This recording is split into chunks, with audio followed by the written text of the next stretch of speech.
Well, thank you, and I want to thank you guys for having me give off some of the information that has afforded me the privilege to unveil. Sex is a beautiful thing. One of the most beautiful things that Yahweh ever created. But for some reason we don't understand it. And this evening, while we dialogue, while we discuss sexuality, marriage, and our culture, why these things are the way they are? Why our penises behave the way it behaves? Why at the age of 13 to 16, adolescents experience such an experience that men can define or explain? I purport to you and I propose to you, it's a call from on high. It's a call from the Most High, the bishop of your soul, as Peter explicitly states in Scripture. Yahweh made a covenant with man, with Abraham. You see, on the 8th day, you shall cut your prepuce off. Cut it off. A sign for the progenitor that is going to come through you and establish for all generation an experience that is unknown by man, but is only felt through our emotions and through our passions and through our drive. An experience that takes us on a journey that we never want to come to a climax, but it's soon forgotten. It's soon come to silence. And you want another, and another, and another, and another, but never experiencing the true joy of why you are the way you are. If we ought to understand sex, we need to understand marriage. If we need to understand marriage, we ought to understand love. Now, these three words, I am perplexed by words. I love words. I always go back to the etymological derivation of words from the lingual primer. Why? Because words are important. Words create ideas, and ideas, consequences. We have learned, we have been taught by our parents, do's, don't consequences. We see for ourselves, we as a result of do's, don't consequences. I am the consequences of an act that was prohibited by my foreparents.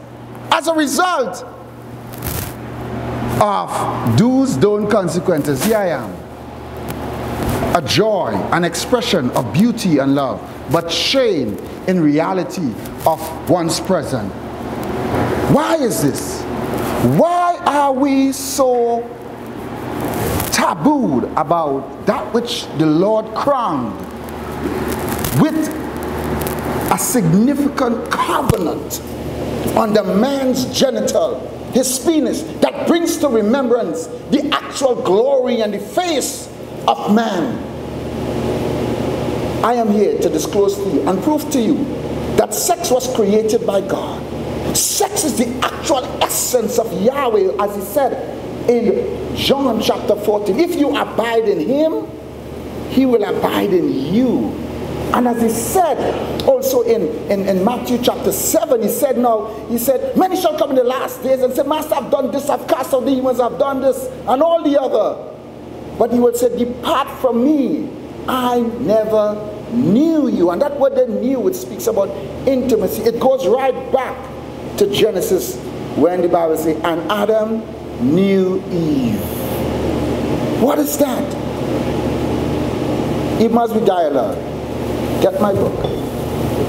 It explains everything in depth, what Scripture says about sex and why adolescents behave the way they do, and why we have all the information in Holy Writ to give them clear direction on how to take away this channel and this energy that now with what they are faced with.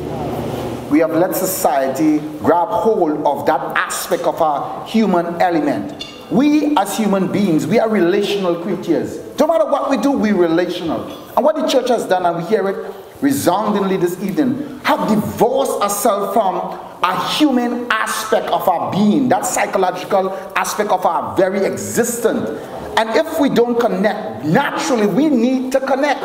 Human persons need to connect. The Bible says, how could two walk if they don't agree? And how could you get warmth if there is not two? When you're by yourself, you're alone, you're cold. But once there is two, there is a sense of warmth. without relationship and echoed by communication. Communication is good, but communication without relationship will just be communication. And the relationship that children, our young adolescents are exposed to is that of the street, is that of society, is that of the media, is that of all what plagues their very psyche. Paul said in Romans chapter 6, be ye transformed by the renewing of your mind. How we ought to renew our mind is not by words. Do's, don't, consequences don't work. A book. If I had my Bible here, it's in my bag. A book, it's a book. It's like any other book. It's a Bible, it's a book. It's paper, it's ink, combined. But there is an author behind that book. And if you don't know the author, if you don't have a relationship with the author, with the actual essence of that person, this is meaningless. And that's what the Bible is today. It's meaningless because we as human person, we divorce ourselves from the very essence of who Jesus Christ, who Yahweh is, who Yahweh created us to be. We were created to be relational. And if we're not relational, it's impossible to do onslaught and justice to this what is going on in our society. We have all the tools and weapons. And in Galatians or Ephesians it said, we now have to clothe ourselves with the whole armor of warfare. Helmet of salvation, breastplate of righteousness. And if we don't clothe ourselves daily, we are guaranteed casualties of war. If we put it on, we are victorious because the victory has been won. But if we are not taught how to read scripture in light of scripture, how to relate to these issues, and how to build relationship. Because when you send off a child in college, if that child don't have a relationship with their parents, daddy, the God man, the first God, the first Christ a child will ever see and ever know, daddy, not mommy. Mommy's the one to let go. Mommy's the one to nurture. But daddy, who protect, provide, secure. Daddy, that name that is resounding in a child. Daddy, and everything that I do, I will break my relationship with my father. Daddy is what a child wants to hear. Father is what a child needs. Daddy, dad, to hug and to hold. Dad, and if they don't have that, woman can't raise men.